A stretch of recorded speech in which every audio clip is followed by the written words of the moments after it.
Hey, welcome back. Okay, so last month we talked about the stress and anxiety and making minor lifestyle changes that will prolong life, maybe reverse aging, or at least make life a lot more enjoyable. You have a better health as you go down the road. Okay, so this month we're going to talk a little bit about extreme heat and extreme cold, on how your body deals with the shock of these two extremes is the best way to prolong life in the minor changes in cellular level that will actually give us a prolonged life. So we've heard several times that heat kills, and it does, and the cold causes severe hypothermia, frostbite, or even death.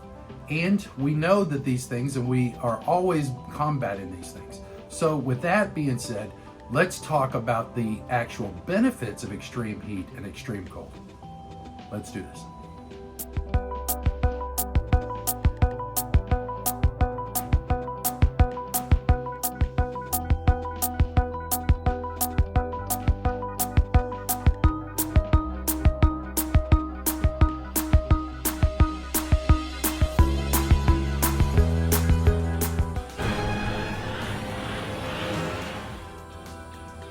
Okay, so we talked about extreme heat and extreme cold. So let's talk about how these things can affect our bodies. Look, I'm not a doctor, I'm not a physical fitness expert, I'm not a nutritionist or any sort of a specialist in this area. I just read a lot. I'm looking forward to the different things. I want to start a conversation with the community. I want to get you guys input, tell me what you think, because I'm really into finding minor changes that will prolong and make us a healthier, better nation. Okay, so some of the biggest things we enjoy are actually a detriment. You know, we now live in an air-conditioned house. We have air-conditioned cars. We work in air-conditioned places for the most part, and we have taken these things for granted. And actually, it's a detriment to our bodies. Our bodies aren't dealing with this extreme heat. Do have to face these things with uncontrolled situations. It makes it a lot more stressful in the body, and our body doesn't know how to react. So here's what we need to do. We need to make it a little difficult on our body. Let's learn to see what heat, what cold can actually do to help our bodies. Okay, let's talk about the extreme cold. So anyway, as we are learning to tame the reaction to the cold that we have, it will give us a prolonged life, because now it's going to release cells and things like that that are in a good time fashion to attack certain things that are actually there. As we get older, we have inflammaging, which is basically your body is swelling and it's creating these, your immune system is sending extra immune fighting cells into places when it's not really there. But your body is reacting because your body knows, okay, you're at an older age, you're at a more susceptible to diseases and colds and flus and things like that. So your body is really quick to react. So when it gets these things, it creates these cells, and these cells don't have anywhere to go. This causes joint pains, this causes muscle pains and things like that. So when we learn to control that and slow that down and have a more healthier system, this will help us go on. So with this inflammation or inflammaging, your body is actually making your body more susceptible to things like heart disease and diabetes. These are two of the biggest things that older people in generation have to fight. So as we start this at an earlier age and we get this used to, it gets our body more in rhythm, and it makes them not create these extra cells and things that we have to fight. Okay, so you've seen people for several years using ice baths, been doing polar plunges, but now you're starting to see more and more places pop up that have cryo freezing. Yes, that's right. You get into a little booth, they drop the temperature down to 0 or lower, and your body has to automatically fight for its life. Okay, so what this does is it creates these cells. It starts sending blood out to the skin and the things like that to warm up the cells, because our cells are mostly water. So with these being sent out there to fight this and cool down, it kind of flushes the system a little bit, and it makes your body react, contract, and get ready to fight off cold. And then under controlled circumstance, you get out of the water, you get out of the cryo freeze, and your body starts calming down and relaxing. Again, this is one of those things where we talked about last month with the fight or flight system that helps your brain.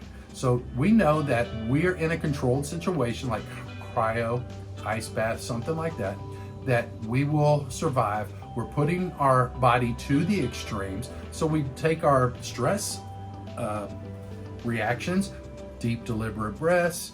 Okay, I'm not in any danger. This is a good place. I'm doing this for my benefit.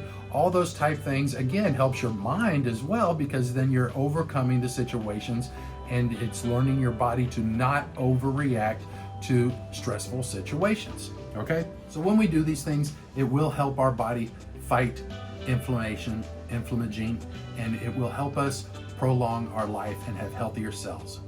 Heat can be deadly. Any type of heating situation, you need to make sure you're plenty hydrated. This is your body, because your body is mostly cells, which cells are mostly water. This allows your body to keep cool, keep working as it should in these extreme heats. So what you see is popping up just like the cryo clinics. You're starting to see some gym type places where they have certain heat rooms where you can go in and you can do exercise, you can do yoga, you can do agility work, you can just do flexibility exercises under the extreme heat. And these places are also, because of the new science and stuff that is coming out that says extreme heat is helpful to the body. So people have been using saunas for years. This helps get rid of toxins in our body, because there's lots of cells that the body doesn't use.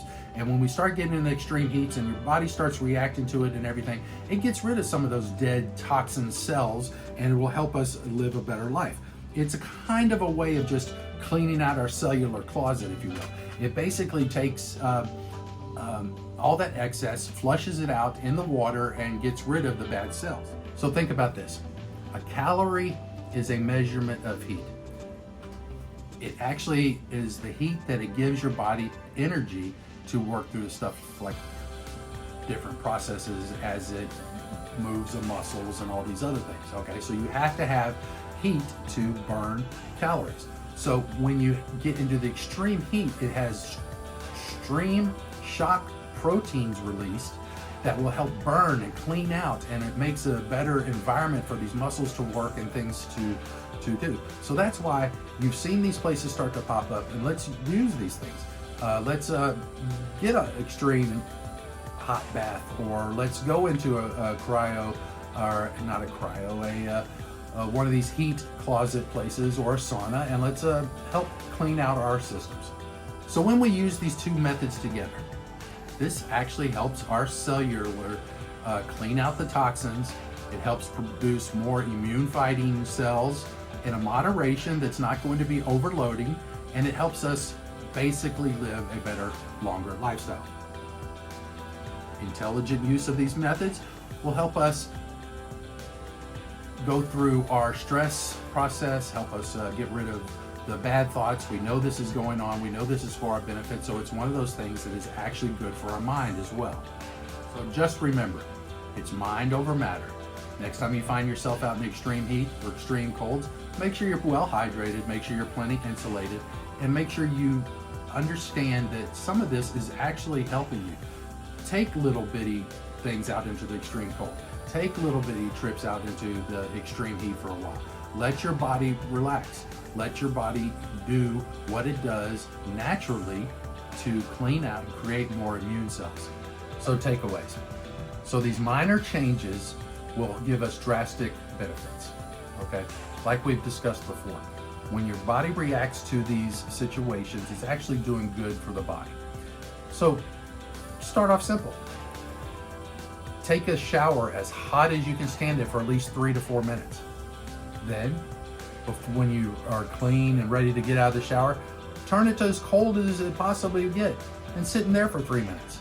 Okay? These two things go back and forth. It creates your mind. It's actually your mind working your body instead of your body working your mind. These are the health benefits. Okay? So those are the kind of things we can do. They're, again, small, simple things we can do that create little bitty routines down the road that will help us out for many, many years and help us have a better, prolonged life. Next time, we're going to discuss the benefits of nutrition and fasting. Also in between, I'm probably going to go ahead and show a couple of other things.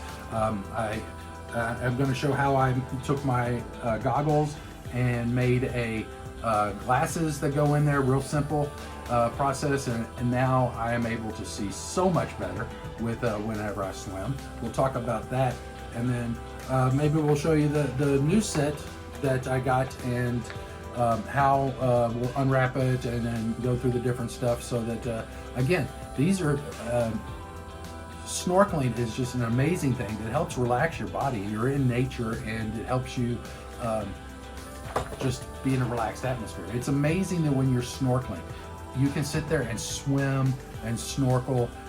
You can do a half hour or more and not even realize you did it. So these are one of the things that I encourage you to check out.